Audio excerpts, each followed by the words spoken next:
I am a 25-year-old woman with a sister who is 3 years younger than me. My 22-year-old sister is currently 6 months pregnant. We were raised by our mother alone after losing our father when I was 14. Life when my father was alive was something we could manage to get through. My mother clearly favored my sister, and my father, noticing this, tried to bridge the gap by supporting me. Just as my sister was precious to my mother, I was special to my father. After my father passed away, the balance within our family was further disrupted. Although we had grandparents, they didn't live with us and were not deeply involved in our daily lives. Moreover, my father's parents had already passed away when he was young, so we had little connection to his side of the family. My maternal grandparents visited often and we spent time together, but they never lived with us. My mother clearly told her parents that she wanted to live only with her children. While she didn't mind occasional visits, she was against living together with them. This stemmed from my mother's desire to maintain her independence and freedom. However, she couldn't claim to be truly independent as she was still relying on financial support from her parents. My father was a veterinarian and financially well off, so my mother stopped working after giving birth to us. After my father's death, my mother got a sales job through my grandfather's connections, and I thought she supported the household on her own. But I recently discovered that she had been receiving financial help from my grandfather all along. It feels contradictory that she rejected living together with them while readily accepting money from them. After my father's death, my mother treated me coldly. I always felt emotionally distanced and isolated, yet I was not allowed to leave the house. Moving in with my grandparents was an option, but I don't think my mother would have permitted it. When that thought crossed my mind and I blamed my mother's attitude, her affection turned entirely toward my sister. During arguments, when I said, "I'll live with my grandparents," my mother emotionally manipulated me. Being young at the time, I ended up staying under her control. That period was truly painful. Not only did my mother favor my sister, but my sister was aware of it and often took advantage of the situation. Whenever something went wrong, I was always the one blamed, while my sister escaped any punishment. The treatment we received as siblings was completely different. I think this is why she developed a completely different personality from mine. When I graduated from college and got my first job, I finally felt a weight lifted off my shoulders. I was earning my own income and no longer needed to live with my mother. As soon as I saved enough money, I moved out of my family home. Since then, I've kept my distance from my family and have truly enjoyed the freedom. For the past 2 years, I've been living with Andrew, whom I met during my university days. We started dating a while ago and decided to live together 2 years ago. He was truly my life partner. We got married about 3 weeks ago, but sadly I lost him just a few days later. He died in a work-related accident. It's still painful to talk about, but it was a completely unexpected tragedy, and I still can't come to terms with it. There is no doubt that he was an irreplaceable presence in my life and my soulmate. Because of that, I can't even imagine living without him. Losing him just as we decided to walk through life together feels like my heart is being torn apart. It is truly unbearable pain. My mother has been there for me, visiting my home every day after the funeral, which has been a great help. However, I had no idea that she had something important to ask of me. About a week ago, my mother visited me. After some casual conversation, she brought up the main topic. She asked if my pregnant sister could live in my house now that Andrew is gone. My sister is unmarried but is pregnant with her boyfriend's child. She had been living with my mother, but as the baby's due date approaches, she has started to consider living with her boyfriend. It would be more convenient for them to live together. However, she had already set her sights on my home and showed no intention of finding a new place. My house is conveniently located near her boyfriend's workplace, the neighborhood has a good reputation, and the mortgage is not prohibitively expensive. To be honest, it's an ideal location for them, and I can understand why my sister likes the house. It seems she had decided this house was perfect from the moment she decided to live with her boyfriend. Although she intended to talk to me about it, she hesitated due to Andrew's death, unsure of the timing. Recently, my mother and sister discussed how Andrew's absence left enough space in the house. They thought that if I was willing, I could allow them to stay with me until I found a new home. That being said, they seemed eager to move in as soon as possible. According to my mother, my sister and her boyfriend assumed I would easily agree to give up the house. Moreover, the way they phrased it made it sound as if letting them move in, while I stayed here grieving, was somehow a favor to me. The fact that they didn't approach me directly and instead had my mother deliver the request was infuriating enough. On top of that, they tried to justify the idea by claiming the house now had extra space since my husband was gone. It was an incredibly insensitive thought, one that no reasonable person would even consider voicing. When my mother brought up the topic, I was dumbfounded. I had believed that she was looking after me out of genuine care and concern. But in that moment, I realized she had been watching over me only to advance this plan. I was deeply angry, but I tried not to show it. Calmly, I asked my mother why my sister and her boyfriend hadn't approached me directly. She replied that they felt my sister was too exhausted from her pregnancy to have a serious conversation with me. She also explained that they understood the request was complicated to bring up. I then asked why they assumed it was natural for me to give up my house. My mother answered that she had simply expected me to agree without questioning it. As I pondered this, my mother added that she and my sister thought it would be emotionally difficult for me to continue living in the house full of memories of Andrew. Hearing this deeply pained me. I felt that my mother's explanation was nothing more than an excuse. In reality, I realized they were simply being self-centered, assuming I would naturally accept their wishes. Even so, I calmly told her, I have no intention of accepting that proposal, and made it clear that I intended to stay in this house. This house is a precious place for me. I expected some argument, but my mother said nothing and left. I thought they had understood, but I was wrong. The next day, my mother came back, this time with my sister. They said I was still struggling to come to terms with my husband's death. However, my sister insisted that my house was truly the ideal place for her to live with her boyfriend. She claimed that, despite being mentally and physically exhausted, she had come all this way to convey this to me. She desperately wanted to move into this house. Then, she told me that I didn't have to leave the house. She proposed that we could share it together instead. Without pausing to consider how insensitive they were, they went on about how she was looking forward to enjoying things like playing sports with her boyfriend under the same roof. Additionally, they mentioned their plan to get married after the baby was born, claiming they needed this house and my support. She continued trying to convince me, using her pregnancy as a reason, but it was utterly absurd. Despite the fact that I was still grieving the loss of my husband, they seemed completely devoid of any consideration for my feelings. Lacking the energy to argue further, I reiterated that I had no intention of leaving this house anytime soon. I explained that I was still processing my emotions and had many procedures to handle. However, instead of respecting my opinion, they expressed their dissatisfaction and said, "You're so selfish. But we'll be back," before leaving. I was surprised, but I didn't have the energy to argue, so I left it alone. However, a few days later, my sister and her boyfriend suddenly showed up at my house. They came with large bags in tow, boldly entered, and made themselves at home without permission. They simply said, "We'll be living here starting today." I was stunned. Despite my refusal, they brought their belongings without my consent. Moreover, my sister had made a spare key without my permission and had moved their things in while I was away. When I learned this, I was at a loss for words. They acted as if they were the rightful owners of the house.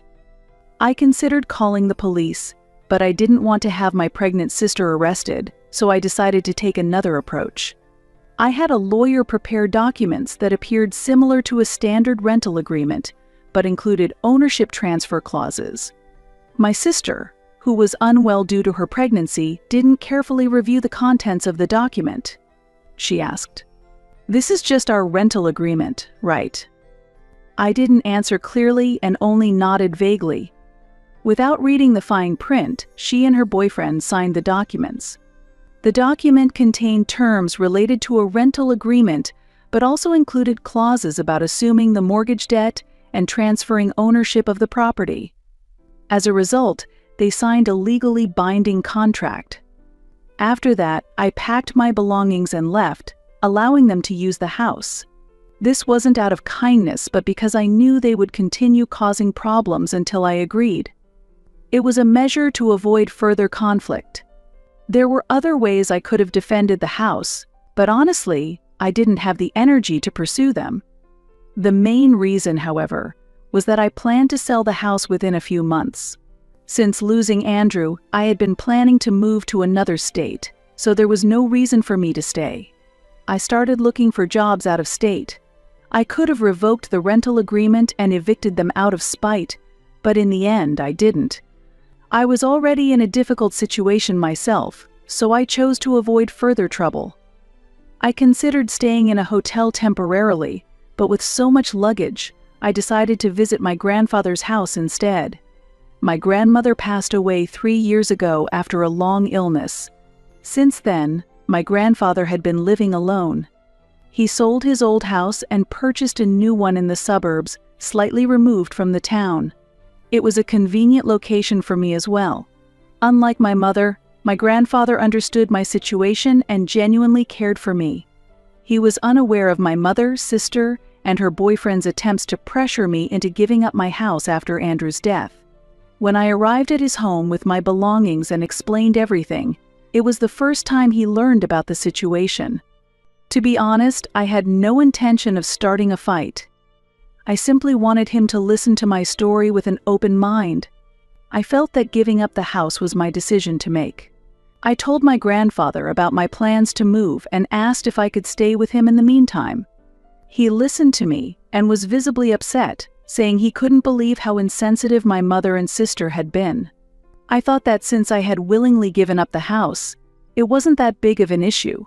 My grandfather repeatedly said that their insensitivity and lack of concern for anyone but themselves was a serious issue. I hadn't fully thought through this situation. Because, for me, losing my husband felt like the most significant event of my life. And then, I decided to take revenge on my sister and her boyfriend. This wasn't a rational decision, but simply a result of my anger toward them. First, I stopped paying the mortgage. When I consulted my grandfather, he understood my decision and advised, "It's no longer your house, so there's no need for you to continue paying." However, he did explain the impact it would have on my credit score. As expected, 2 months later, the bank sent a notice demanding payment. My sister and her boyfriend panicked at the unexpected situation, and my mother angrily called me. "How could you do this to your family?" But my resolve was firm. Why should I pay the mortgage for people who are illegally occupying my house? I answered calmly. As a result, they were forced to leave the house 3 months later. This incident left an irreparable rift in our family relationships, but I have no regrets. My credit score was indeed affected, but my grandfather offered to help with the down payment for a new house. Andrew would surely be proud of this decision. My grandfather encouraged me. I'm sure he would have wanted me to stand up for my rights. While my sister and mother continue to criticize me, many other relatives understand my position. Through this experience, I've learned that sometimes it's necessary to protect your own rights, even if it means hurting loved ones. Now, I live in a new house, cherishing the memories I have of Andrew and moving forward positively. Losing the house was a significant cost, but I feel that preserving my dignity was far more valuable. Moreover, my grandfather felt that it was time to teach them a lesson. The method he chose was to completely cut off financial support to my mother. As a result, it became clear that my mother had not only relied on my grandfather's money to raise us, but was still dependent on him for her living expenses. This was because she couldn't manage to cover her living costs on her own. I explained my mother's situation to my grandfather in detail. Afterward, he said he intended to take responsibility and deal with the matter, but I assumed he would simply talk to her directly. However, shortly after, I received countless messages from my mother and sister accusing me of being cruel and acting deliberately. So I asked my grandfather directly what he had done. He explained that everything he did was for my mother's benefit. We grew up with the support of our grandparents. My father, knowing he was sick and that he would pass away, left us some money before he died. Our grandparents did everything they could to support us and decided to protect us until we safely turned 18. It was a wise decision. Otherwise, I would have had to take care of my grandparents, and abandoning them would never have been an option. However, my grandfather felt that he had done enough for my mother and that it was time for her to start doing something for herself. My grandfather felt that if he didn't take action, my mother would become even more dependent on him, more assertive and increasingly callous. His decision was not wrong. In fact, what happened to me afterward proves it. Regarding my grandfather cutting off financial support to my mother and sister, I felt there was no particular problem, because I knew my grandfather had supported them for many years. However, my mother began tagging other family members on social media, spreading the idea that I had manipulated my grandfather to turn him against her and my sister, intending to exclude them. None of these claims were based on fact. My grandfather knew I hadn't done anything. This came entirely from his own sense of moral responsibility, and my mother and sister didn't see it as a particular issue. Their attacks on social media left me deeply troubled about how to deal with the hatred from my own family. Every time I saw the flood of messages, I wondered if I had made the wrong choice. When thinking about how to handle this, I considered that the best way might be to apologize to them and ask my grandfather to resume me supporting them. However, I don't feel that would be appropriate or truly the right thing to do. Even so, I am unsure how to move forward from here. First and foremost, I gave up the house simply because I didn't want to fight with my family. It wasn't because I felt disrespected. I feel they need to understand that things don't always go the way they want. Looking back, if Andrew were still alive, I probably would have avoided this kind of conflict with my family. I felt disputes with my family weren't worth it. Some people may side with my mother, but my grandparents were different. When I was little, they always stood by me, supported my feelings, and even offered to let me live with them or stand against my mother if I wanted. My grandparents always did their best for me from a young age. However, my grandfather didn't tell me that he had been financially supporting my mother and sister until recently. This situation is somewhat complicated, influenced by the fact that my mother was their only child. As a child, my mother was quite spoiled by my grandparents. While they felt responsible for this, they didn't think much of it, assuming she would become independent as she grew up. However, their expectations were off, and my mother never became self-reliant. My grandparents tried in every way to help her become independent. Even so, they couldn't fully distance themselves from her or cut off financial support, as they were heavily dependent on her in some ways. My grandfather admitted that he felt he had been in a weak position and didn't know how to explain it, making it hard for him to say no to my mother. However, after the recent events involving me, he decided not to contact my mother directly to ask about the situation. While my mother did respond to them, nothing more came of it. And I have no intention of issuing a statement to defend myself. Honestly, I don't care about that anymore. I just wanted to feel a sense of healing in my heart. I want to cherish my own life. I have no desire to engage with people who spread rumors and claim their own righteousness meaninglessly. At first, I wrote that I wanted to live with my grandfather while working out of state, and that goal is progressing well. The commotion caused by the series of posts made by my mother and sister has also settled down, and I no longer hear from my family. This is thanks to the few people who spoke to me directly and understood the truth, then shared my story with others. Some people have apologized to me, while others haven't, but that's not important to me. In a few weeks, everything will be over, and I'd like to bring this chapter to a close. There are still a few people who, knowing I'm in a difficult situation, insist that I should have given up the house. It's been some time since I lost my husband, and during that time, many people have supported me and declared they would no longer speak to my mother or sister. I am truly grateful for their support. It brings me genuine joy to know that there are still people with the kindness to stand up for what is right. Of course, my grandfather has also been watching over my actions, repeatedly telling me how difficult it must have been to make those decisions. I just wanted to return home and find comfort in familiar surroundings, but the company that hired me offered a good salary, so I decided to work hard in a new place. Additionally, I wanted to keep myself busy with work to heal from what had happened and forget about the time. I stay in touch with friends, my grandfather and Andrew's parents, and I meet with them from time to time. Now, I feel proud of myself for working hard to build a better life for myself. I intend to achieve everything Andrew and I dreamed of together, and I will enjoy life to the fullest, even for the part Andrew couldn't experience. I will live a life that he would be proud of. I'm determined to do my very best.